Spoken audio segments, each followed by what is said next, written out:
Pinagi sa imong pamilya, sa imong amiga, sa isog. circumstances, Dahil mga butang, mga just to get you to the place where He wants you to be. para makaabot lang ka sa lugar na iyang iprepara diha kanimo. So when we are in a church like this, Kung naadin ta sa simbahan nga sama niini, we are so blessed to be in RCCG. bless kayo ta mapanalingan ng taganata din sa A RCCG. lot of effort has gone into research and development. Daghang kayo mga gipangbuhat nato, mga gipangagian para na matungkod ni. And the report and the effort, the output of all those efforts Ang mga report, ang mga kapugi, ang mga kahago ato nagipanin kamutan. are designed to build us up into mighty army for God. Nag-design na para kita ulambo, mahimusgan nga army sa Ginoo. We go through Sunday school, Ay Sunday school, believers class, Believers class, open heaven, Open Heavens, the school of disciples. We saw them. Let's clap for those. School of Disciples, ganina yung special pagkakansin natin. They were so afraid. I don't know why they were so big here. Natok sila mo raw. Nauwaw pa? Let's do it. Amen. Praise God, kita na ito kanina. Let's clap for the teachers. Atong palakpakan ang atong teacher si Pastor Amo. All of this training, all of this preparation, Kini nga mga trainings, kini nga mga preparasyon. there is something at the back of the mind of the Almighty God. Naan sa una-una sa atong There Ginoo. is something He wants to do with our lives. Naa siya gusto buhaton sa atong kinabuhi. He will teach us. Siya magtudlo ka nato. He will prepare us. Siya magaprepara ka nato. It will be unfortunate Galing lang kay, if we don't respond. kung wala tayo buhaton, kung dili ta mo respondi sa isulti ka So nato. I pray that we take our teachings more seriously, Mo na nga akong pag-ampo, ang atong seryosohan, ang atong pagtuon, ang atong pagpaminaw. take our membership more seriously. Ang atong pag-apil, ana atong seryosohon. We take all the efforts of our Sunday school teachers seriously.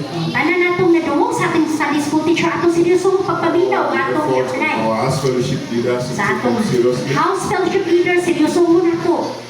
Amen. And when you say, oh, it's the pastor, Kung mayroong tao si pastor, our church is like this because of the pastor.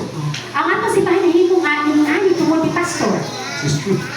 tinuod na siya. And it is not also correct. Pero dili po na makaingon tang sakto po na siya.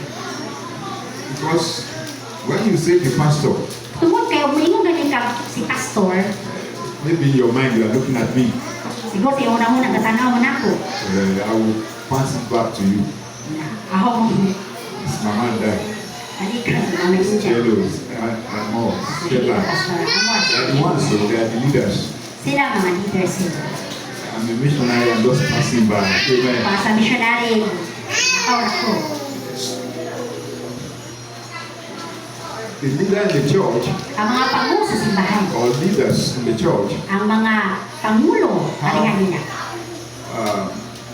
a lot of burden in our heart for the church. Daghang kayo mga kabugaton, nga ilang gidala sa ilang kasing-kasing din sa simbahan. But the greatest of our burden Pero ang pinakadako nga atong gidang buhat, is the individual that comes to the church, ang mga tao nga hinani din sa simbahan. who join the church. Amen. Nga hingapil din sa simbahan. And you know the way time runs. Kanya, What's the time? panahon. Oh yeah. Oh yeah. Time is running. Panahon gadagan. Time is running. Amen. Panahon By gadagan. September, I will be 9 years here. September, si Pastor 9 years sa English. Let's look at the child that was born 9 years, maybe on my arrival. Panahon na to ang 9 years. Kung sa'y mga kabaguhan may tabo. Or an Andrew. Si Andrews, Laila Ganina. That was a very big boy when I came. Sa panabot na din ni bata-bata pa And sila. so God has given me the opportunity to pastor him for 9 years. Ang Ginoo gahatag ang oportunidad nga mo pastor sa inyo sud sa siyang So if katuig. I look back Kung akong balikan, and his life is not niya ang ilang for any kinabuhi. reason, Dili maayot, wa ko kay kong sinasun. the burden is Ang kabugaton mo naan ko.